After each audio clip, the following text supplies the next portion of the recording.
queridas irmãs, queridos irmãos, que a paz do nosso Mestre Jesus nos abençoe a todos nesse momento. Então, quando a gente possa abrir, pode abrir. Eu vou ficar por aqui, que vai ficar melhor, eu acho. Vamos focar. Mas enfim, deixa eu só ver aqui onde é que avança. Tá.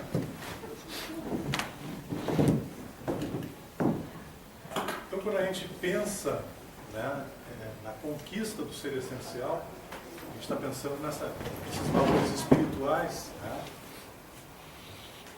Quando a gente olha a nossa Terra, a nossa terrinha, nosso planetinho azul, né, quando a gente observa tudo que está ocorrendo nessa nossa escola planetária, né, e a gente se observa também como um aluno dentro desse contexto, aluno que desejamos, né, conquistar valores de ordem maior, porque a gente já tem uma experiência enorme nessa vida, né?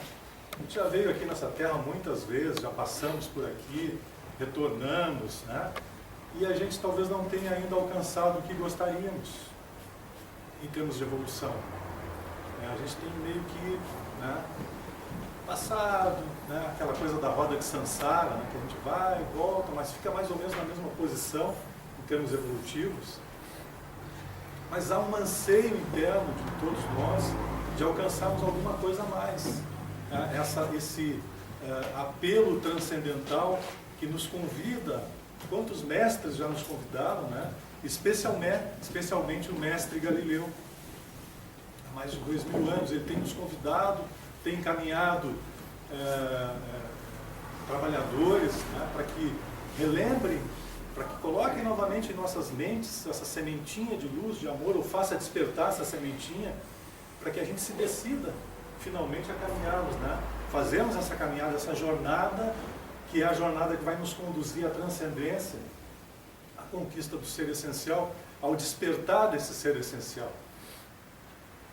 O Emmanuel, no seu livro A Caminho da Luz, ele coloca no primeiro capítulo 1 do Caminho da Luz, ele diz assim que rezam as tradições espirituais que existe uma comunidade de espíritos puros que comandam as comunidades planetárias do nosso sistema solar. E uma das entidades que constitui essa comunidade planetária é Jesus. E esses espíritos, essa comunidade de espíritos puros, segundo Emmanuel nesse livro, ele coloca que esteve reunida essa comunidade apenas por 2 vezes nas proximidades do nosso planeta. A primeira delas, né, dessas vezes, foi quando se decidia, ou quando se destacava da nebulosa solar, do nosso Sol, uma fração que daria origem ao nosso planeta terreno. E que foi simbolicamente passada essa fração às mãos do Cristo. A gente que lê, por exemplo, a Evolução em Dois Mundos, né, e que ali no primeiro capítulo coloca a ação dos espíritos superiores no processo de cocriação em plano maior, com as mentes extremamente poderosas atuando sobre o plasma, ou sobre, eles colocam também um outro termo, que é a substância viva da mente divina. Esses espíritos cocriam, né? Eles estabelecem mudanças nos elementos atômicos, constituindo as partículas, né? E esses elementos vão se agregando, vão se constituindo, até que se estruture a forma idealizada por essas mentes poderosas. Então isso ocorreu a partir dessa fração do Sol, né? Com Jesus e uma pleiade imensa de espíritos que estavam trabalhando com ele na constituição do nosso planeta. Dessa escola planetária que haveria de futuramente, né, acolher tantas almas como nós que aqui estamos hoje. Então esse espírito fantástico, maravilhoso, que a gente não tem ideia da grandeza, né, que é Jesus, ele constituiu o nosso planeta há 4,5 bilhão de anos atrás, ou bilhões de anos atrás, né? 4,5 bilhões de anos atrás, imagina. Há 4,5 bilhões de anos atrás, Jesus edificou o nosso planeta.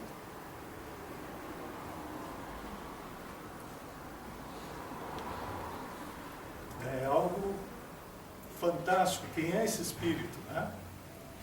Então, diz Emmanuel que ele foi trabalhando esses elementos, os elementos ainda extremamente, digamos, disformes, né? nessa massa da nebulosa solar ainda, e ele foi trabalhando com esses espíritos superiores, foi ajustando os elementos, ele definiu o volume do planeta, a densidade desse planeta, os elementos que inicialmente estavam volatizados, como os metais, volatizados na atmosfera, que era uma coisa extremamente densa, né?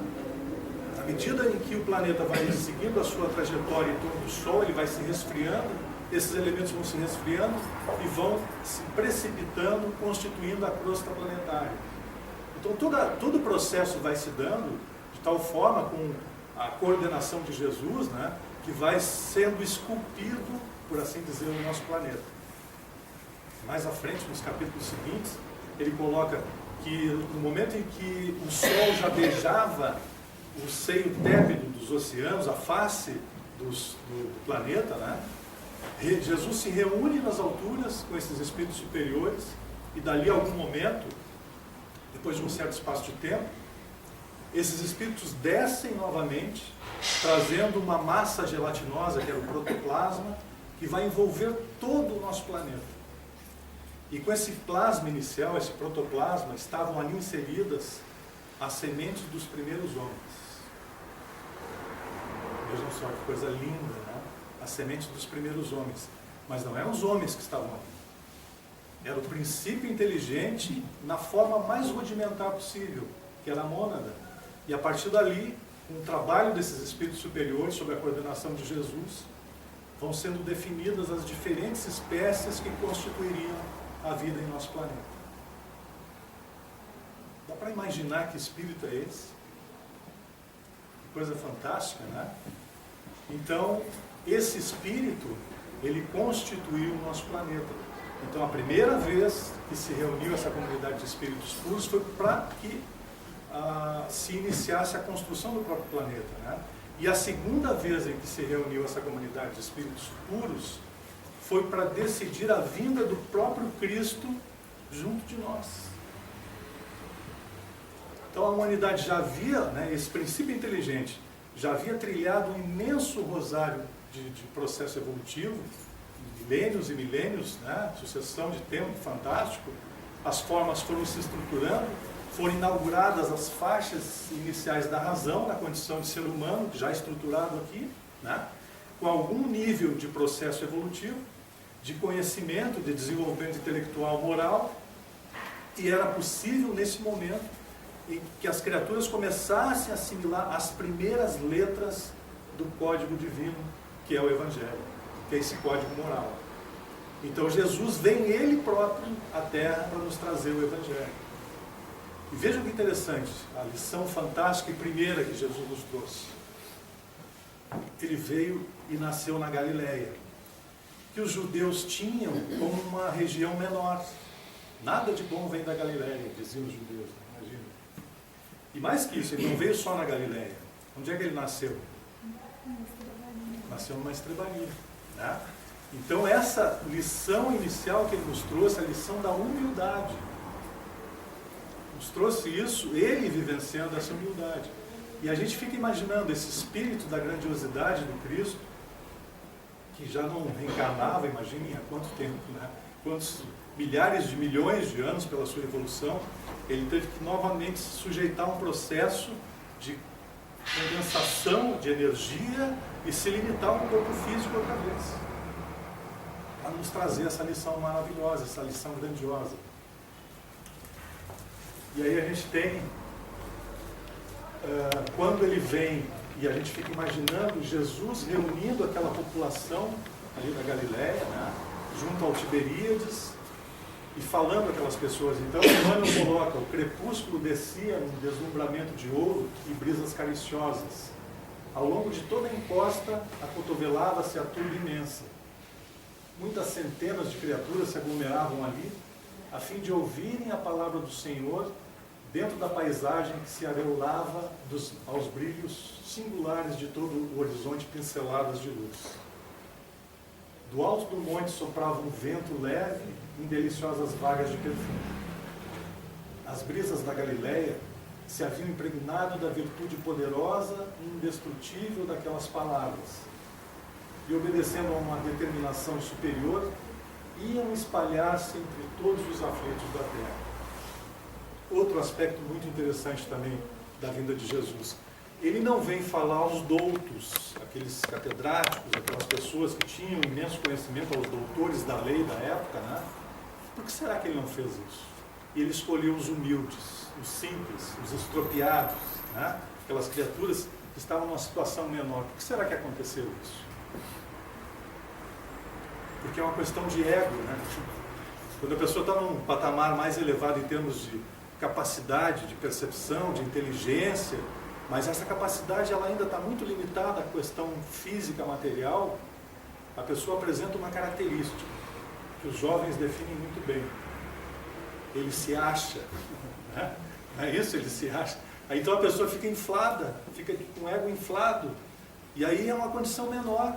Essa pessoa não consegue assimilar muito, porque ele se acha e acha que tem muito para dar, tem muito para ensinar e muito pouco para aprender, né? Então a pessoa entra num processo de, digamos assim, fica meio que impermeável a assimilar alguma coisa transcendente, mais elevada, porque ele se acha na condição, não, eu é que posso ensinar. O que alguém vai passar para mim com essa minha capacidade imensa, né? Então, Jesus, conhecendo esse perfil da condição humana, ele elege o simples. Aquelas pessoas que estavam em uma condição menor, mas que tinham já, de certa forma, algum nível de humildade para assimilar aquilo que ele veio trazer para todos nós, né? Então ele começa o Sermão da Montanha falando: bem-aventurados os pobres em espírito, porque deles é o reino dos céus. Bem-aventurados os humildes, os pobres de espírito, né? A gente pode traduzir isso como humildade. Bem-aventurados os mansos, porque herdarão a terra. Mateus capítulo 5. E aí a gente fica pensando, mas como assim, né? Bem-aventurados os mansos, porque herdarão a terra. Olhem só o confronto de ideias na época. Na época, quem é que, digamos assim, coordenava a terra? Eram os reis, os príncipes com seus exércitos, os conquistadores que conquistavam os povos mais simples. Os mansos eram conquistados pelos exércitos, né? Então, certamente a gente não entendeu naquela época essas palavras de Jesus, e ainda talvez hoje a gente tenha uma dificuldade para entender em termos mais profundos, né? Tem uma passagem do Emmanuel no livro Consolador, na questão 290, que ele diz assim que as parábolas do Cristo são como sementes divinas que haveriam de florescer mais tarde como árvores de sabedoria e misericórdia para a humanidade. Então a gente vai, na medida que a gente vai buscando entender, que a gente vai meditando sobre o Evangelho, sobre as passagens de Jesus, a gente vai conseguindo pegar um pouquinho mais. O Alceu falava um pouquinho antes da gente iniciar a leitura de um livro que a gente já leu algumas vezes, que ele está relendo, e ele contando, né, que é fantástico como a gente assimila mais aspectos daquela leitura que no primeiro momento ou no segundo momento a gente não conseguiu assimilar. Com o Evangelho a gente imagina o transcorrer dos séculos, e a nossa vivência no Evangelho vai nos dando essa possibilidade, essa capacidade de cada vez mais a gente assimilar aspectos que a gente não conseguiria ou não conseguimos assimilar em tempos anteriores, né? Que terra é essa? Herdarão a terra. Que terra é essa? Que terra é que nós estamos agora, né? No Evangelho segundo o Espiritismo, Santo Agostinho nos fala, no capítulo 3, no item 13, que vos direis dos mundos de expiações que já não saibais, pois basta observeis o em que habitais, né? A superioridade da inteligência. Então hoje, principalmente, a gente vê que a inteligência dos seres humanos que aqui nos encontramos se desenvolveu bastante. A gente, né, relativamente tem um grau de inteligência, né? Então, basta a gente olhar as conquistas do campo das ciências, da tecnologia. Então o homem desenvolveu muito essa sua capacidade intelectiva, né? A gente tem muitas conquistas nessa área. No entanto, observando os indivíduos que aqui estamos, a gente pode dizer que não é um mundo primitivo, né? No entanto, não é um mundo primitivo considerando o padrão de inteligência das criaturas que aqui nos encontramos. As qualidades inatas desses indivíduos mostram também, né, que há algum progresso realizado. Nitidamente, há progresso realizado nessa humanidade. Porém, os numerosos vícios dos indivíduos que também nos encontramos aqui indicam um índice de grande imperfeição moral. Então aí é a questão fundamental. A nossa questão fundamental está nessa área da moralidade. A gente já conquistou muitos valores, né? Muitas capacidades no campo da inteligência. A gente desenvolveu uma série de artefatos tecnológicos de conforto para a humanidade, para os nossos lares, enfim, uma série de conquistas nessa área. Mas esses vícios, essas questões do campo moral indicam isso, que nós temos dificuldades ainda nessa área. E vejam que Jesus veio há 20 séculos atrás nos trazer as primeiras letras desse código moral, nos iniciando nesse processo, né, no alfabeto das conquistas morais. E a gente ainda não conseguiu caminhar muito. A gente fica meio complicado nessa área, né? Os indivíduos que estamos aqui nesse planetinha, isso é uma característica da criatura humana, né? Nós irradiamos energia, nós trazemos questões internas, as nossas emoções, o próprio fluxo contínuo do nosso pensamento, ele se irradia formando um halo de energia, ou a nossa aura. E nesse halo, nessa aura, os espíritos enxergam o que nós estamos pensando, enxergam as nossas formas, pensamentos. Nós apresentamos uma policromia, né? Cores variadas que indicam que pensamentos e que sentimentos nós estamos vibrando. Tudo isso os espíritos enxergam. Claro, conforme o espírito padrão de evolução, ele vai enxergar com mais detalhes, com menos detalhes. Talvez não consiga enxergar alguma vibração mais sutil, se se trata de um espírito mais grosseiro. Mas, enfim, os espíritos identificam essas nossas vibrações. Ele fala ali que os espíritos que irradiam raios super ultra curtos, imagine raios super ultra curtos, são os seres angélicos, os espíritos superiores e principalmente os espíritos puros. Se a gente pensar na questão das ondas, né, no estudo de ondas, a gente tem uma relação que quanto maior o comprimento da onda, menor a sua frequência vibratória. Quanto menor o comprimento de onda, maior a sua frequência vibratória. Quer dizer o que é isso? Que uma onda que vibra pastosamente, ele tem um comprimento de onda muito grande, é o lambda, né, que vai da crista de uma onda à crista da onda seguinte. Então é uma onda pastosa.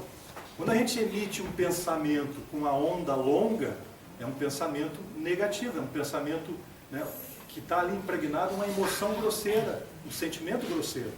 Então a gente emite essa energia, nós vamos ter naturalmente um efeito em nosso aura pela emissão desse pensamento, vai obscurecer o nosso aura, a nossa aura, né, vai ficar mais cinzenta e tal.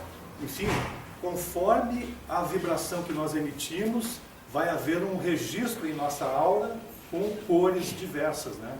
E essas cores vão estar expressando esse nível, esse padrão de vibração que nós estamos irradiando. Então os seres humanos, diferentemente dos seres angélicos, as oscilações desses pensamentos se dão no campo de ondas curtas, médias e longas. A gente consegue emitir uma onda curta, então tem que comprar uns foguetinhos, assim, né? Uns fogos de artifício, porque na verdade a gente pode sim emitir ondas curtas, né? E toda vez que a gente consegue vibrar o bem, que a gente vibra o amor, que a gente está num padrão de harmonia, né? Um processo, enfim, de equilíbrio interior, nós estamos vibrando nessa condição. Mas essa onda pode diminuir cada vez mais. À medida que diminui, o nosso tom vibratório se eleva e a nossa aura apresenta cores mais vibrantes, apresenta um brilho maior, né? Então, por isso que se diz o espírito de luz. Nós não somos ainda, mas vamos chegar lá. Os espíritos iluminados são aqueles que conquistaram esses valores. Na verdade, essas vibrações, elas estão ligadas às sementes de luz que Deus disseminou em nossas almas, que são as virtudes, não é? Nós trazemos virtudes diferentes que estão adormecidas em nós, muitas delas. À medida que a gente começa a trabalhar com essa essência espiritual, em busca desse self, em busca desse Deus em nós, essas energias começam a desabrochar. E na medida em que elas desabrocham por sentimentos elevados, se reflete essa condição em nossa aura com vibrações mais elevadas, né, com brilho mais intenso, com luminosidade, enfim. Assim é que o halo vital ou aura de cada criatura permanece tecido de correntes atômicas sutis dos pensamentos que lhes são próprios ou habituais, dentro de normas que correspondem à lei dos quanta de energia e aos princípios da mecânica ondulatória que lhes imprimem frequência e cor peculiares. Os quanta de energia, está falando lá de Max Planck, início do século XX, né, 1900, ele começou com essas pesquisas. É um tema muito complexo, né, mas dá para a gente tirar algumas ilações interessantes, porque se a gente imaginar um sistema atômico onde há o núcleo do sistema, que são prótons, né, com carga positiva, e os elétrons estão girando em torno, na nuvem eletrônica ali, né, e há um equilíbrio da rotação desses elétrons, que é de carga negativa, com um próton que é de carga positiva. Então há um processo de equilíbrio. Quando um sistema atômico ele assimila uma energia em determinada frequência, um elétron que vai assimilar essa energia, ele fica mais energizado e por isso ele salta, ele dá um salto para fora do sistema, né? Se apartando do núcleo, que é positivo e ele é negativo. Então ele vai para fora do sistema, num orbital mais afastado do núcleo. Ele pula de 1 para 2 no primeiro salto, de 2 para 4 no seguinte, e assim sucessivamente. Agora, o interessante ver é que quando esses elétrons, eles vão ceder essa energia novamente para o meio. Eles cedem essa energia na forma de fóton, que é a luz. E os elétrons que estão nos últimos orbitais, quando eles retornam ao seu orbital de origem, eles liberam um fóton na cor vermelha, que é de comprimento muito maior em relação aos que estão mais próximos do núcleo. Então é a cor vermelha. Os elétrons que estão mais próximos do núcleo, quando ele cede o fóton que ele havia assimilado anteriormente para o meio ambiente, ele vai voltar para o seu orbital de origem e vai despachar um fóton na frequência da cor violeta, né? Que é de onda bem menor, o comprimento de onda bem menor. Então quer dizer o que isso? A gente está tentando fazer uma analogia com essa questão, não sei se vocês entenderam direitinho, né? Mas são os saltos quânticos. Quando nós estamos com um amigo e a gente começa uma conversação, ou a gente está vendo a televisão, ou coisa desse tipo, né? E nos influenciamos com alguma imagem, com algum pensamento, nós assimilamos por sintonia essa vibração. E naturalmente, quando assimilamos por sintonia essa vibração, nós vamos despachar uma energia na frequência dessa vibração. Então, se é alguma coisa positiva, a gente vai oscilar em ondas curtas, que vai ter uma coloração específica. Se é um pensamento negativo, se se trata de emoções grosseiras, vai se dar exatamente do lado oposto, com vibrações grosseiras, né? Então a nossa aura vai ficar mais tensa, vai ficar menos brilhosa, digamos assim, porque nós estamos naquela sintonia. Semelhantemente ao processo que ocorre com os saltos quânticos. Não sei se deu para entender muito bem, mas vamos tentar entender melhor com essa imagem aqui. Nós temos aqui 4 diapasões. Dó, Ré, Mi, Fá.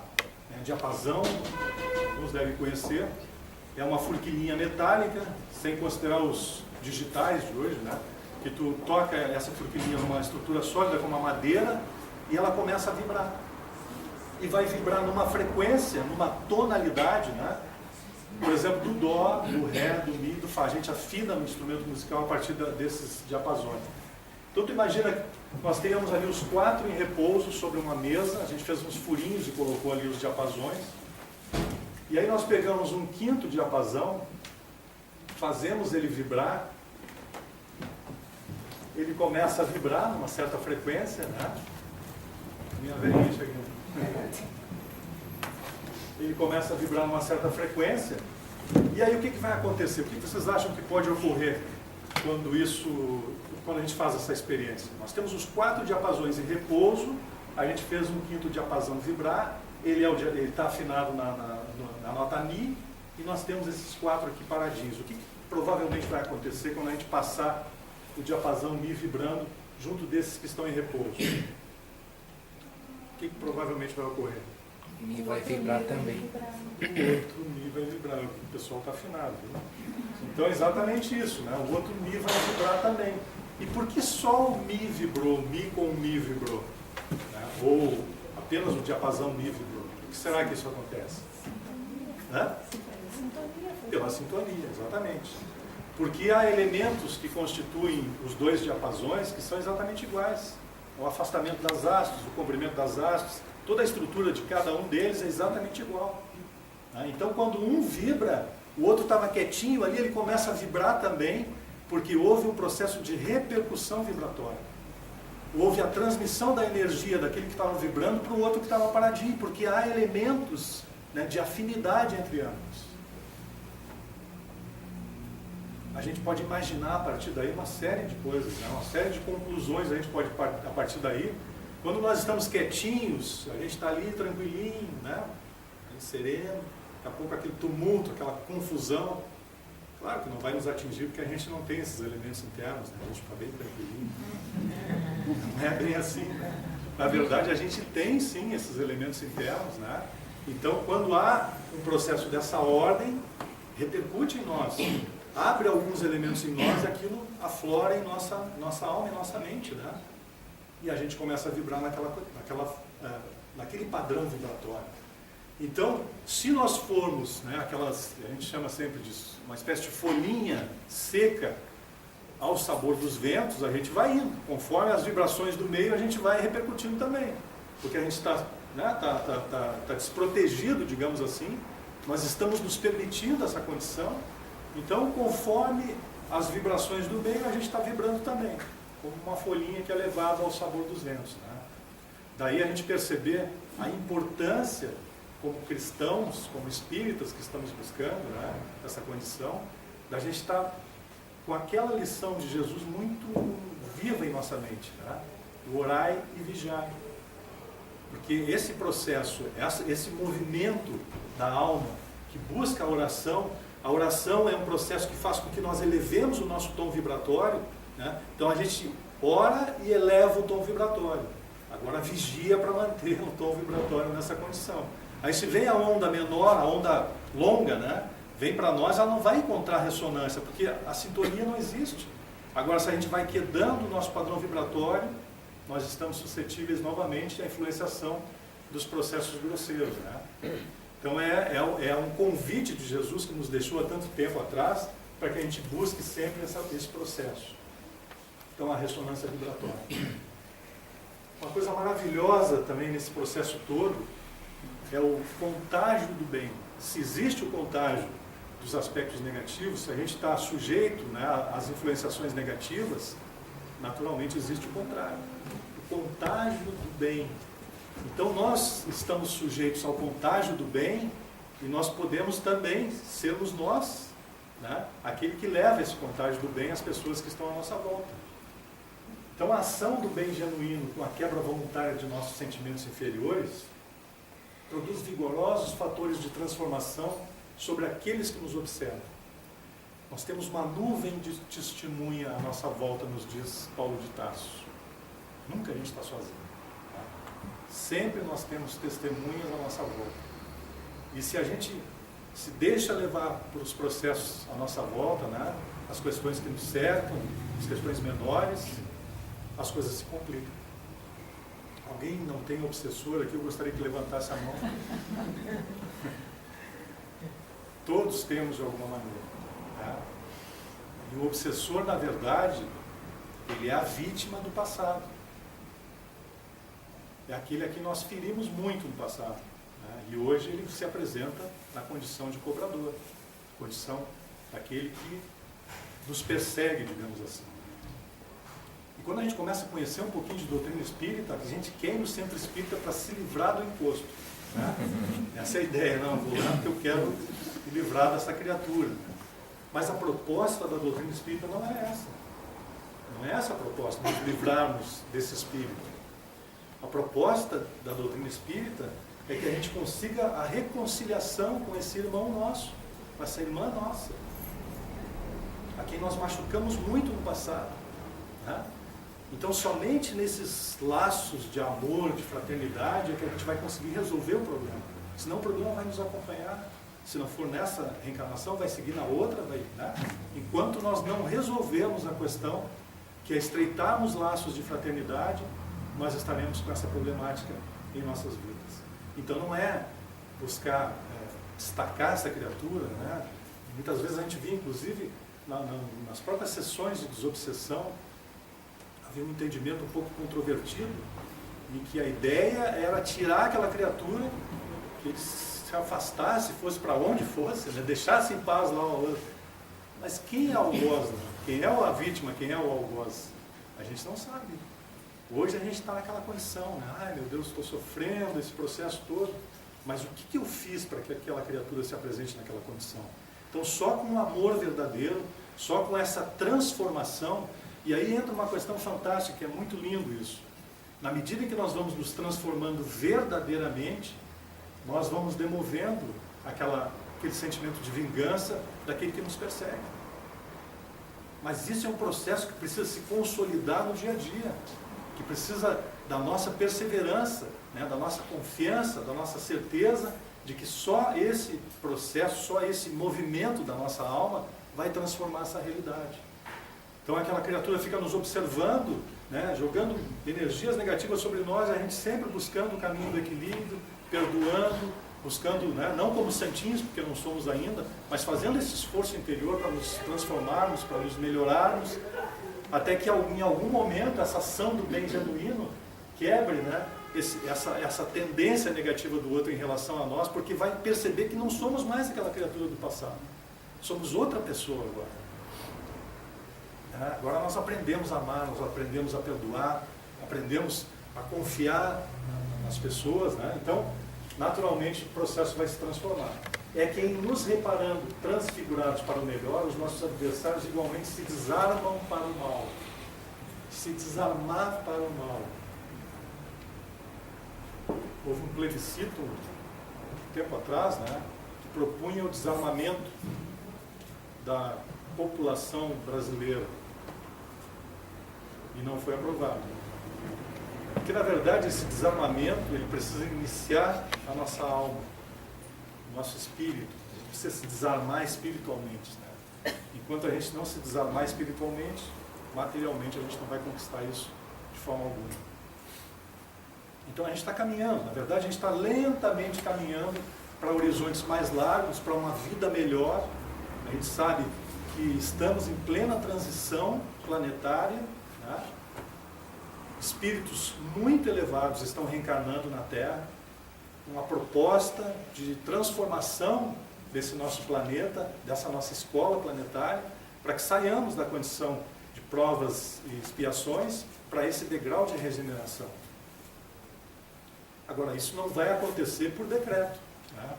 Não é um governo, uma instituição, agora nós somos... Não. Isso é a soma da transformação de cada indivíduo, né? Se nós possuímos um halo de energia, nossa aura que reflete os nossos sentimentos, coletivamente a humanidade apresenta uma psicosfera que caracteriza o padrão evolutivo do nosso planeta. Somos ainda um planeta de provas e expiação de acordo com esse halo energético. Não há como mudar essa realidade. E essa realidade vai mudar à medida em que nós mudamos, nós nos transformamos internamente, e essa mudança individual, ela vai se espraiando no coletivo, né, até que tenhamos uma psicosfera de luz aqui no nosso planeta. Ou pelo menos não obscura, né, mais iluminada um pouquinho, que nos dê essa condição de alcançarmos esse estágio de mundo de regeneração. Estamos defrontando, no momento atual das nossas vidas, né, uma montanha altaneira. Somos um caminhante do vale em que observamos uma montanha desafiadora à nossa frente.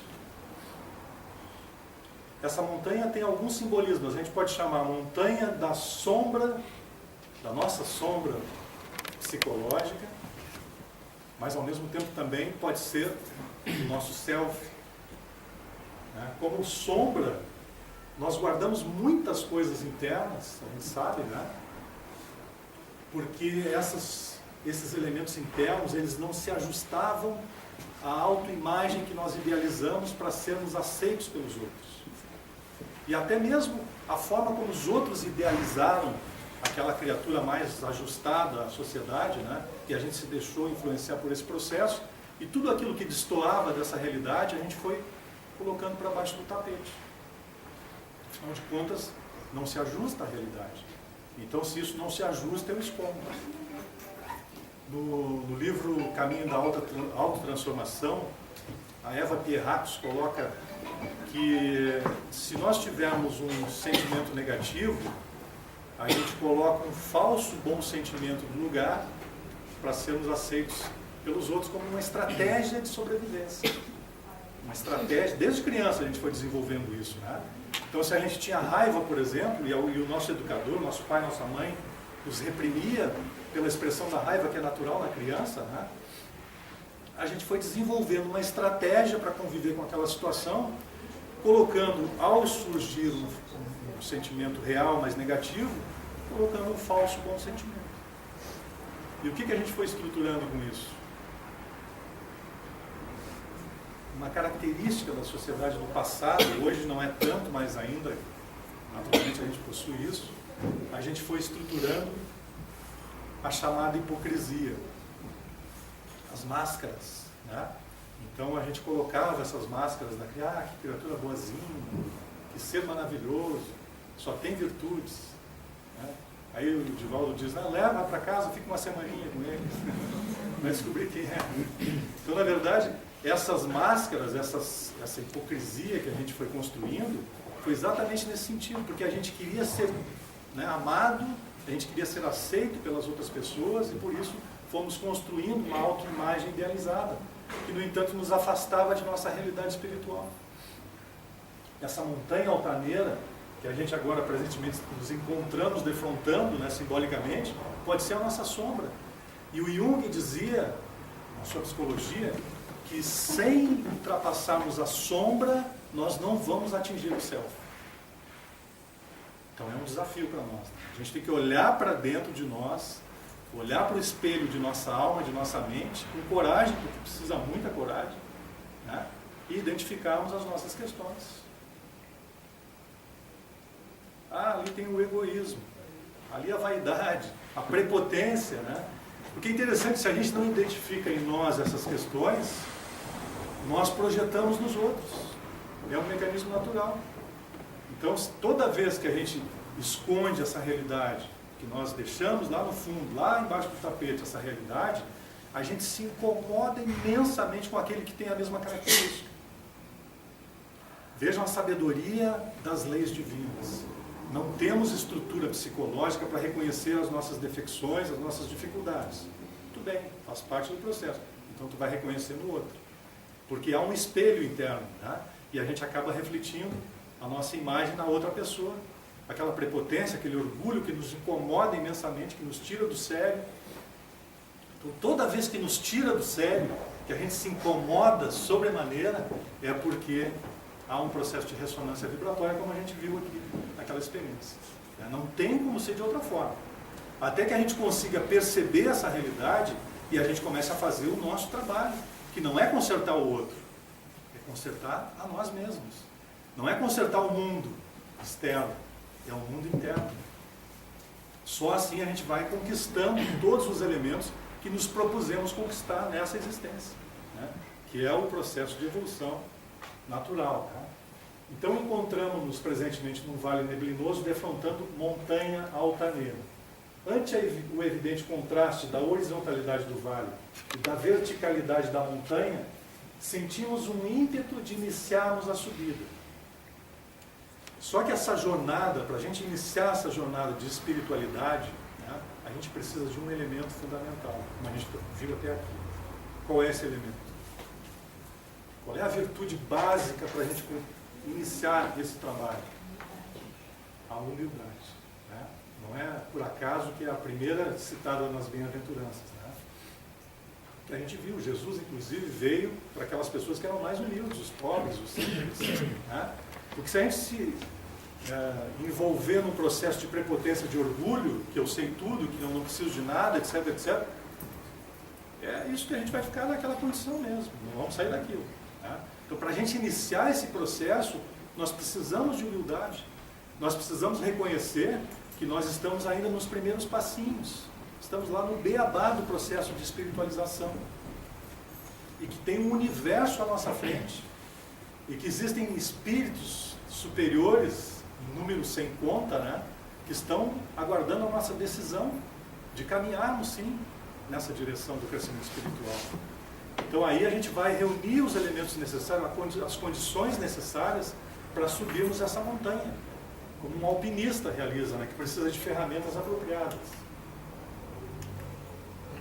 Para encetarmos a jornada, porém, é indispensável uma condição, humildade, para reconhecermos nossas limitações.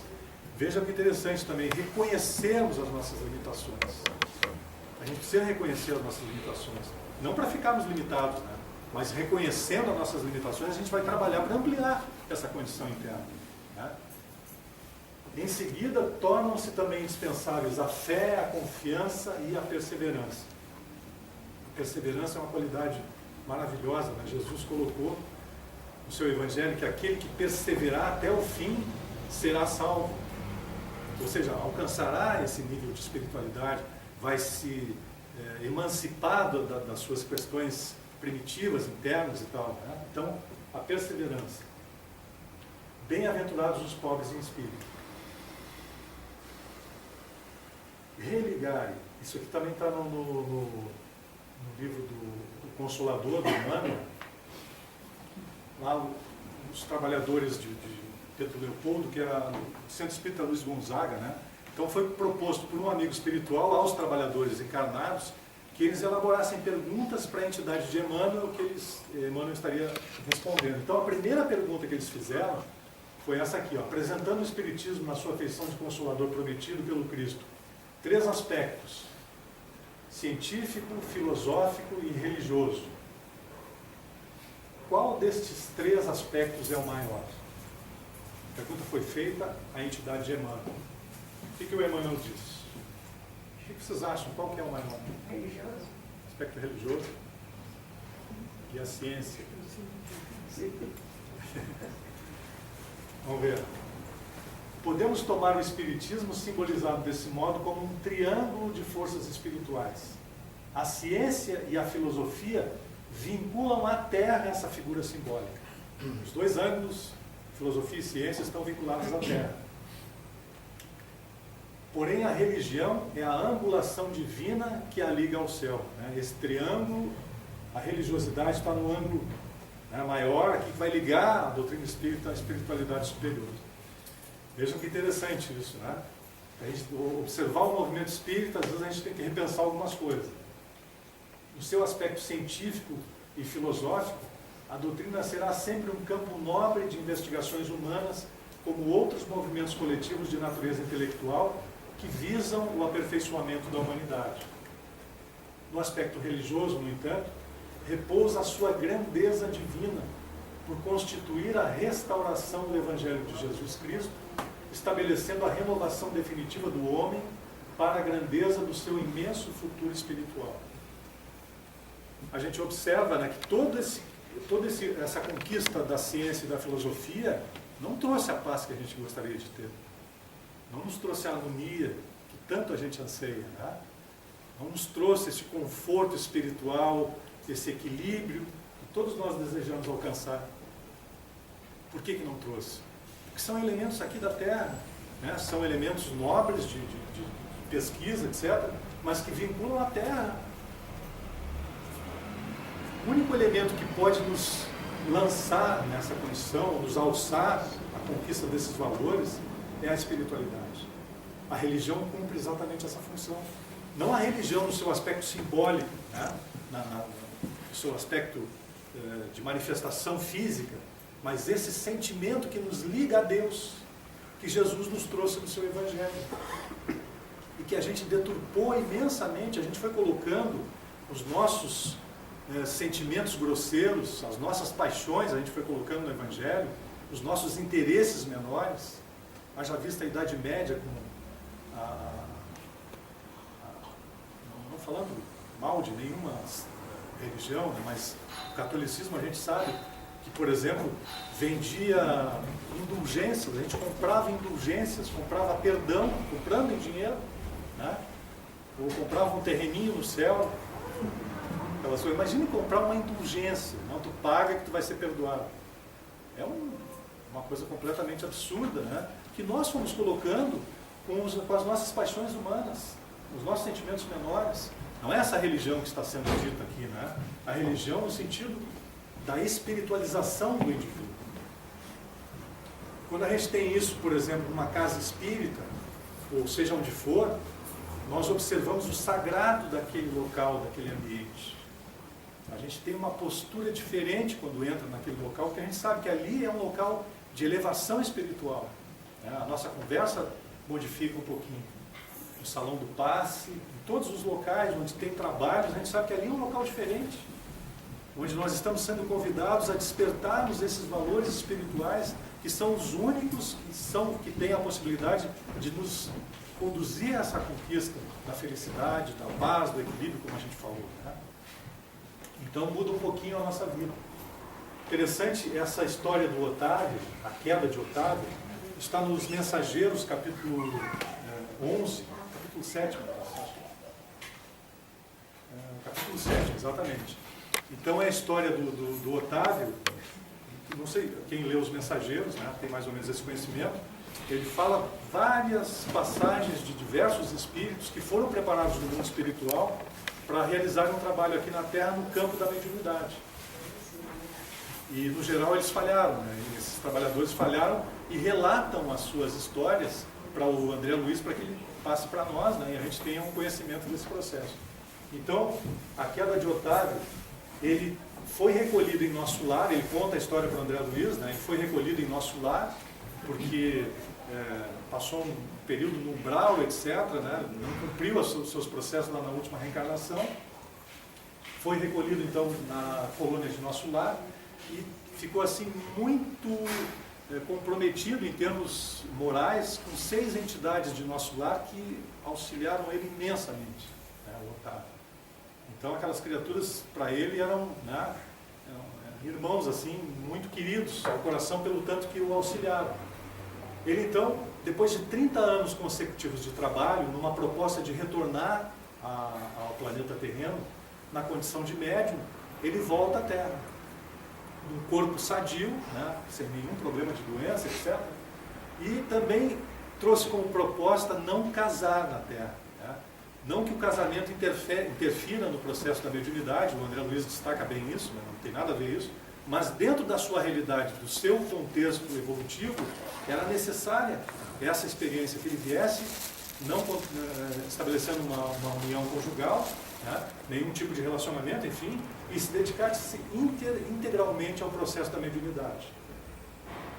Aos 13 anos ele perde a mãe era uma pessoa maravilhosa, né, espiritista desde de jovem, e a família conduziu ele para um centro espírita, que estava tudo isso programado no plano espiritual, né?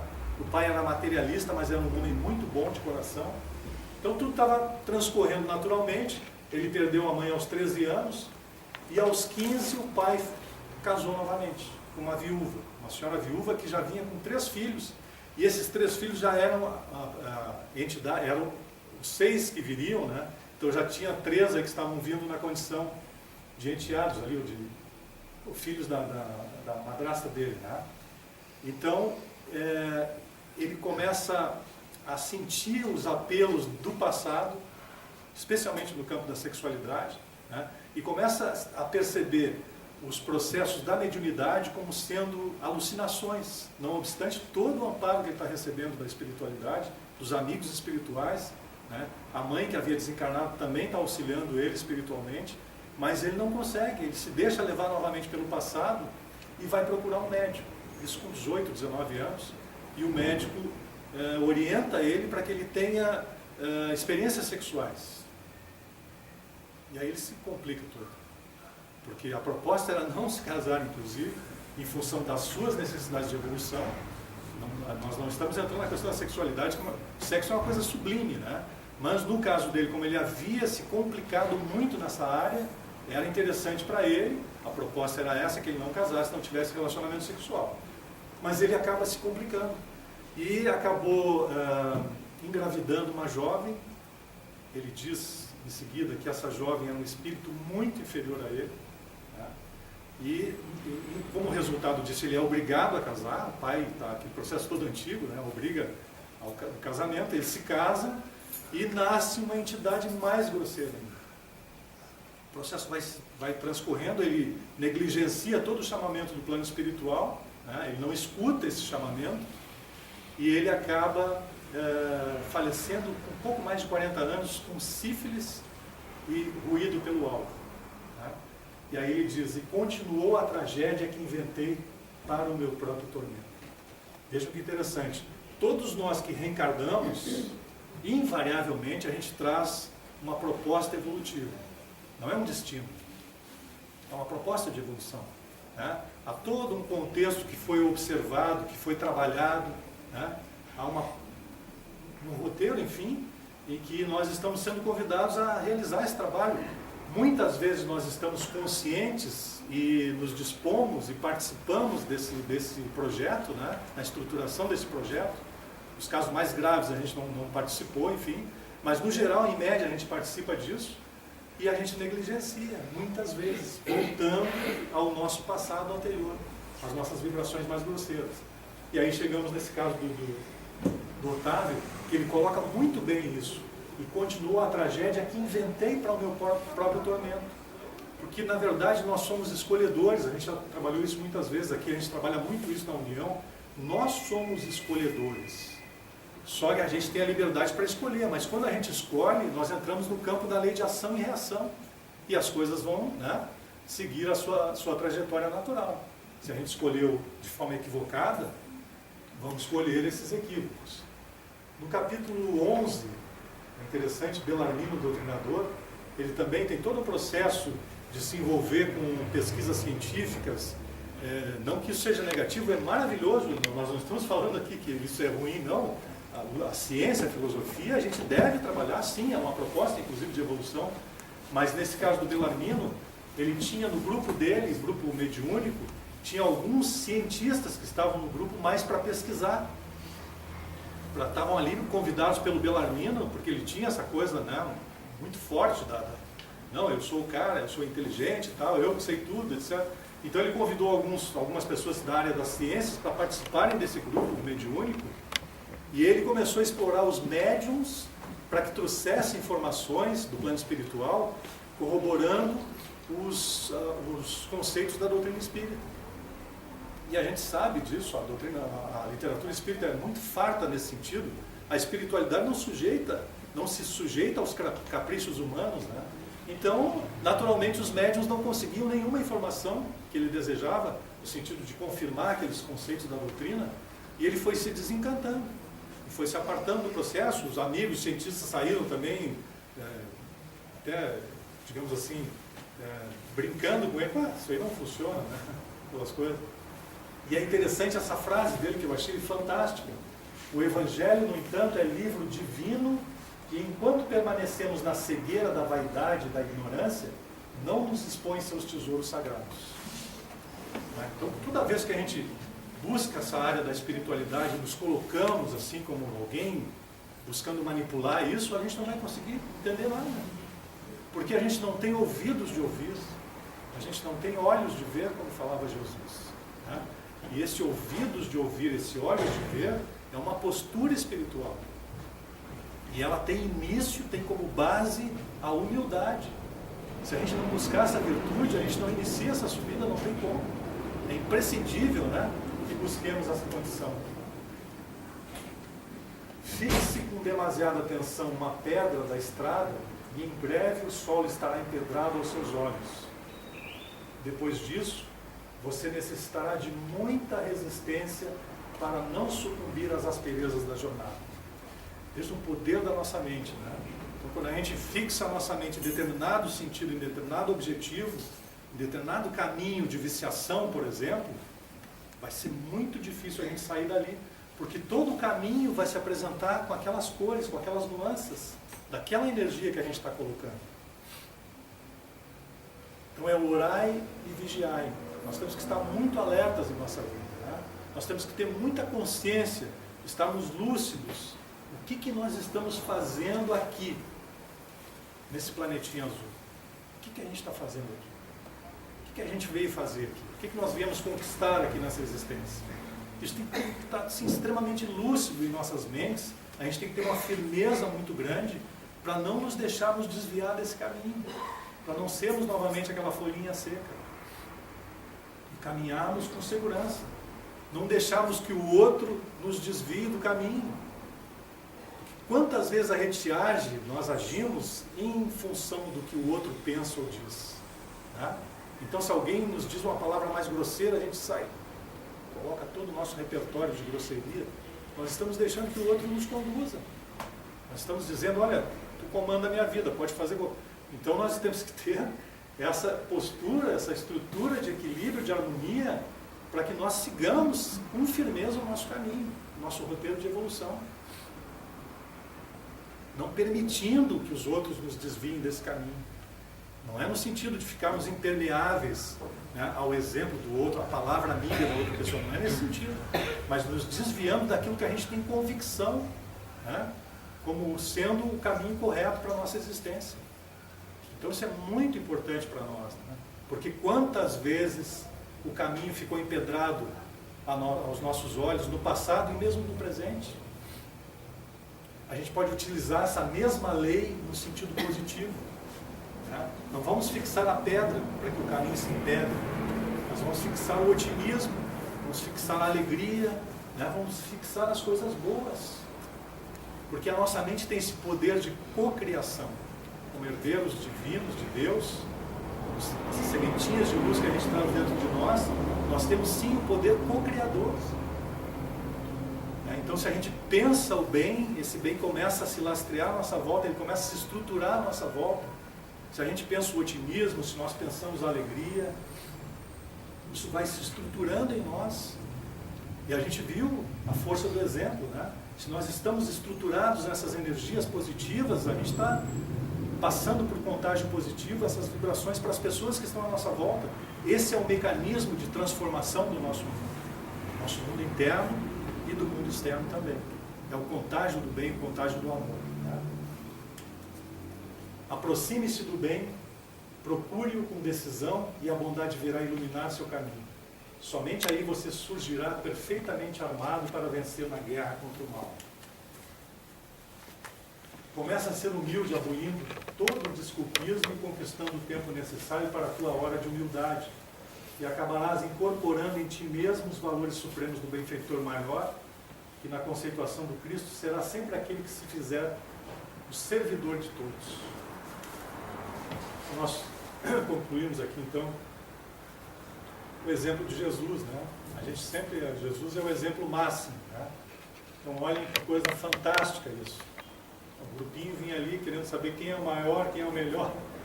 A lição que ele trouxe no momento seguinte foi lavar os pés dos discípulos, né? Então isso é uma coisa maravilhosa. Claro, é um simbolismo, mas nos fala da questão da humildade.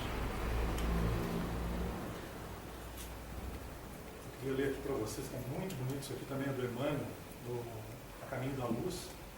Passaram as gerações de todos os tempos com as suas inquietações e angústias. As guerras ensanguentaram o roteiro dos povos nas suas peregrinações incessantes para o conhecimento superior. Caíram os tronos dos reis e esfacelaram-se coroas milenárias.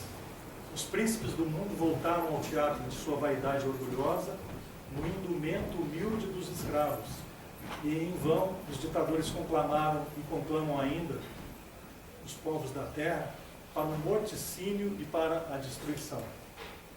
O determinismo do amor e do bem é a lei de todo o universo, e a alma humana emerge de todas as catástrofes em busca de uma vida melhor. Só Jesus não passou na caminhada dolorosa das raças, objetivando a dilaceração de todas as fronteiras para o amplexo universal. Ele é a luz do princípio, e em suas mãos misericordiosas repousam os destinos do mundo. Seu coração magnânimo é a fonte da vida para toda a humanidade terrestre. Sua mensagem de amor no Evangelho é a eterna palavra da ressurreição e da justiça, da fraternidade e da misericórdia. E para concluirmos, deixo-vos a paz, a minha paz vos dou. Não vou-la dou como o mundo a dá. Não se turbe o vosso coração, nem se atemorize. João 14, 27. Então era isso. Deixa eu ver. Então, queridos, a gente tem toda a receitinha, digamos assim, que é o Evangelho. A gente tem essa receitinha há 20 séculos, mais de 20 séculos. Né? Cabe a nós a decisão agora de realmente utilizarmos esses conceitos de Jesus em nossas vidas, né? Para que a gente consiga alcançar esse estágio de paz, de harmonia, de felicidade, que a gente tem procurado vários caminhos. Esses caminhos, no entanto, têm nos levado a frustrações, que a gente não consegue. A gente pode realizar alguma coisa, por exemplo, em outro caminho, mas inspirado nesse Cristo, né? Inspirado nessas energias de amor, na área da ciência, da filosofia, das artes, seja onde for, mas impregnado desse amor de Jesus. Né? Aí a gente vai conquistar essa condição de felicidade, de paz interior. Era isso que a gente tinha a dizer. Se alguém quiser fazer alguma perguntinha, a gente puder responder, estamos à disposição nos próximos minutos. Isso. Fique à vontade aí para perguntar alguma coisa da palestra, fazer algum comentário. Vamos sentar um pouquinho. Eu inicio então, Renato.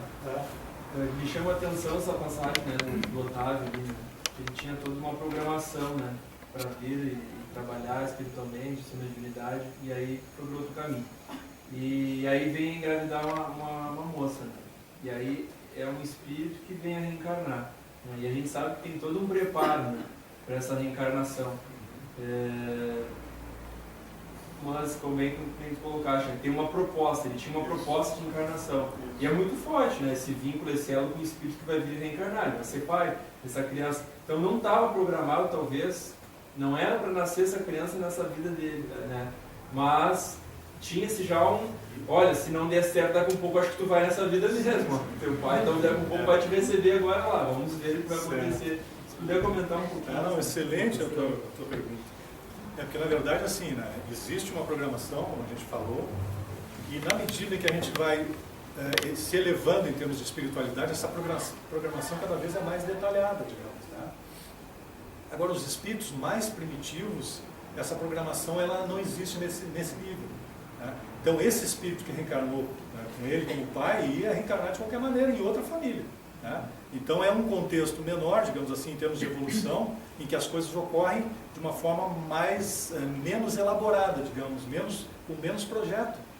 Imagina, tu vai construir um edifício de 100 andares, outro vai fazer ali uma cabaninha. Né? Então, o projeto é diferente de um para o outro. Né? Para um precisa toda uma elaboração, com detalhes e tal, o outro é mais simples. Né? Então, não é que o espírito menos evoluído ele esteja sendo desconsiderado. Não, é que faz parte do processo de evolução. Né? O espírito mais elevado ele vai ter uma função muito mais ampla. Né? Ele tem mais capacidade, mais condição. Ele já desenvolveu valores muito mais elevados nele, né? E a sua ação no mundo vai ser muito mais significativa, vamos dizer assim. Né? Então o processo se dá nesse sentido.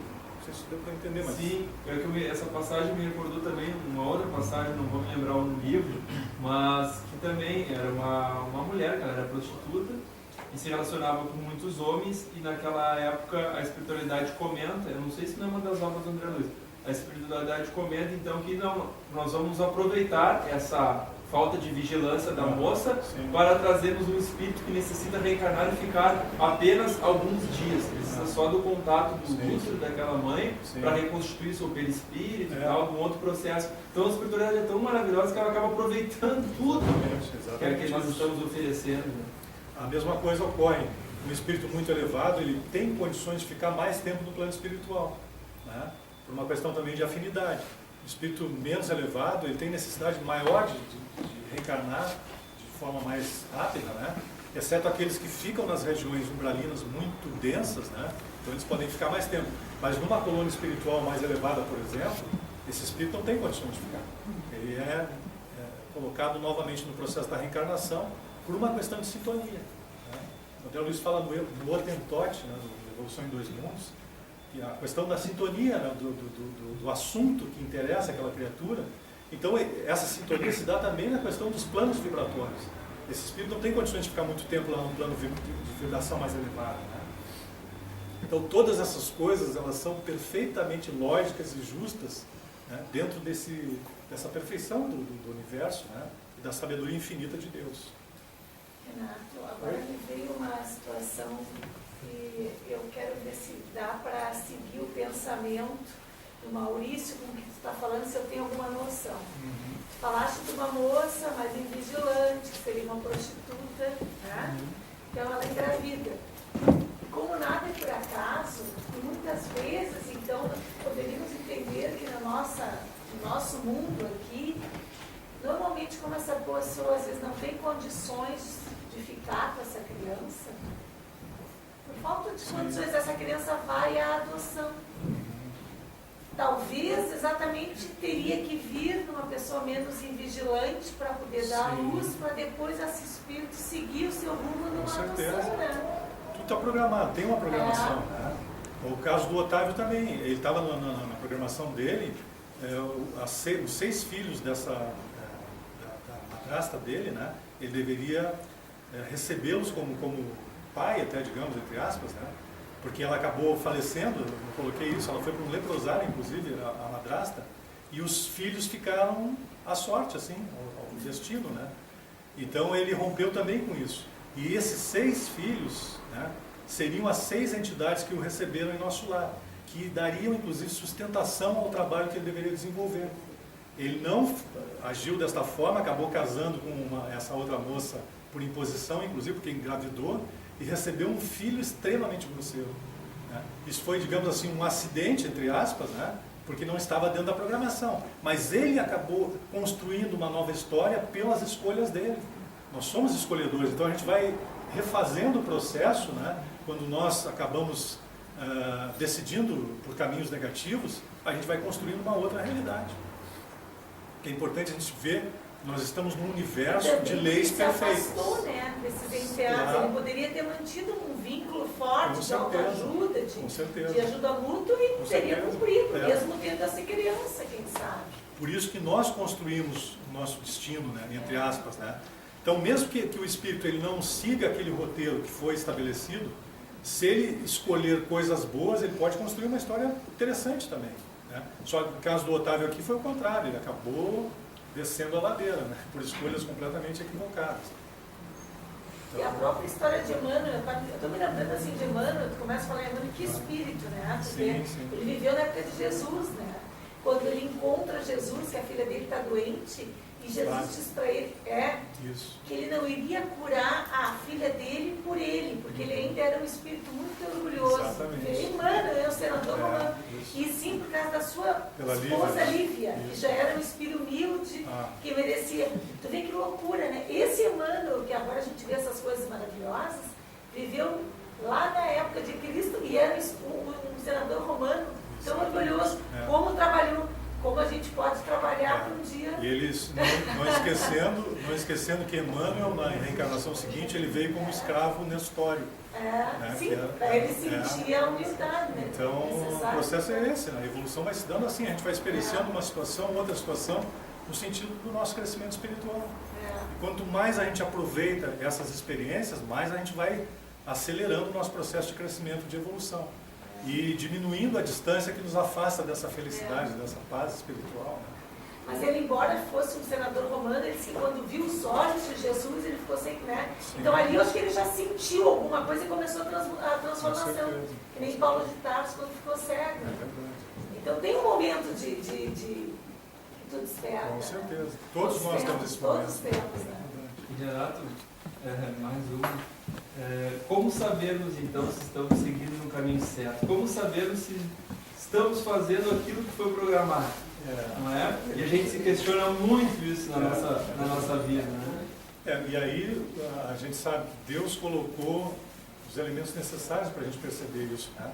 Na verdade, a questão 621, se eu não me engano, do Livro dos Espíritos, onde estão escritas as leis divinas? Na consciência. Né? Então, quando a gente caminha destoando esse caminho que nós deveríamos seguir, a consciência acusa. Nós ficamos, né, a gente sente alguma coisa que não está correta, algo não está, né, não está justo, não está equilibrado, porque a consciência está indicando isso. Né?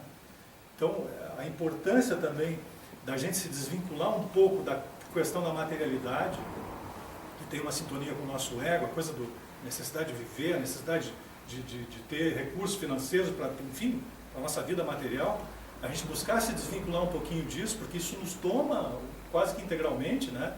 E nos vincularmos com esse Deus interno. Porque aí a gente abre um espaço maior para escutarmos a voz da nossa consciência. Né? E ela fala com clareza, a gente vai sentir aquele conforto, coisa boa, estou seguindo o caminho certo. Ou tu sente, né, está meio desestabilizado, porque a gente está seguindo um outro caminho. Então é na consciência mesmo. Então tá, pessoal. Mais alguém? Gostaria de fazer um comentário? Estamos andando uns minutinhos aí. Quiser aproveitar.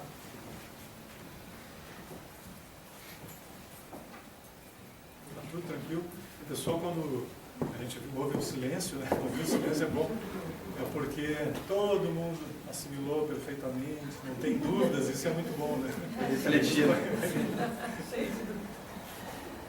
Então tá, pessoal, agradeço a atenção de todos, então, passo para o nosso amigo. Renato, muito obrigado aí mais uma vez pelo teu trabalho, todo esse conteúdo que nos trouxe aí hoje. E lembrar também que nós sempre temos alguns rostinhos novos, né, nas nossas palestras. Lembrar que a nossa casa oferece 2 grupos de estudos e a oportunidade que nós temos de dar continuidade a todo este estudo, a todo esse conhecimento. A gente sai super motivado de uma palestra assim para continuar trabalhando as nossas questões internas, nossos processos, e a maneira de nos vincularmos a um grupo de estudo, de nos vincularmos à casa, à espiritualidade da casa.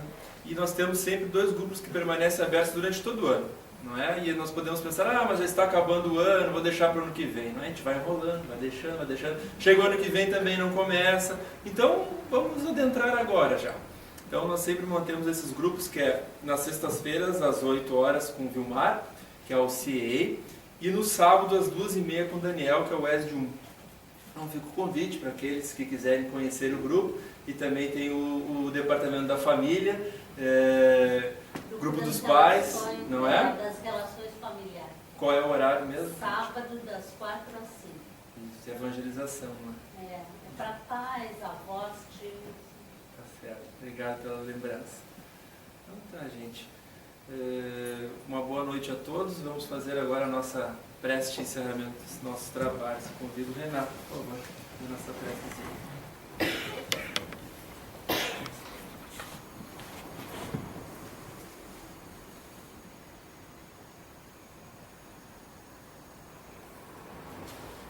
Então, querido Senhor Jesus, Deus nosso Pai, irmãos queridos da espiritualidade maior, nosso querido irmão Bezerra de Menezes, nós agradecemos essa oportunidade, Senhor, de trabalho, nesse momento em que somos abastecidos com essas vibrações de amor, de serenidade,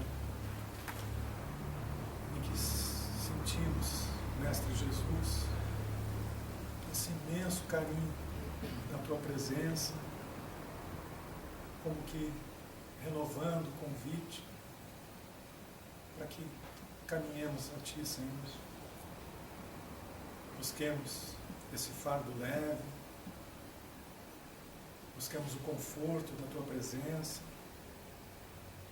busquemos esse fortalecimento que é a Tua presença em nós, Senhor, e assim possamos superar todas as dificuldades, os desafios do caminho, estruturando essa alegria de vivermos, de nos sentirmos alunos desse lindo educandário terreno, que é o nosso planetinha azul, que nos acolhe há tanto tempo, Senhor.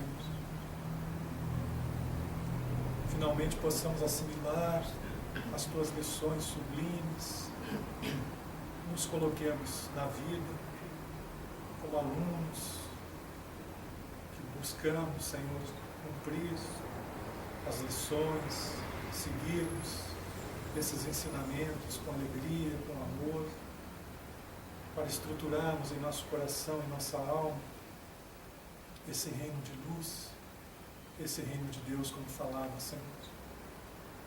Então, muito obrigado, Mestre Jesus, que teu imenso amor, Senhor, possa se espalhar, envolvendo todos os povos, todas as criaturas, todos os animais, toda a vegetação dessa nossa escola planetária. Cada coração possa sentir a tua presença, Senhor, e esse convite para que o amor esteja em nossas vidas, para que esse sentimento de fraternidade possa estabelecer o tom de nossas relações, e assim, Mestre, possamos contribuir para a estruturação desse novo mundo, esse mundo de regeneração, Senhor. Obrigado, amigo Jesus, obrigado a todos os amigos da espiritualidade maior, o nosso querido irmão Bezerra de Menezes, e pedindo a permissão nesse momento, nós damos por encerrado esse trabalho da noite de hoje. Que assim seja.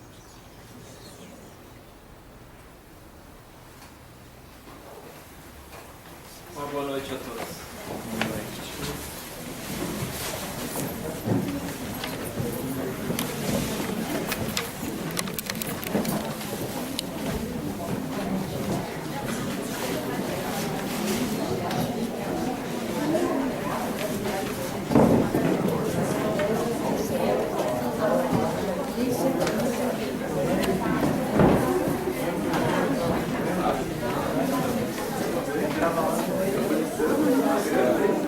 Beleza?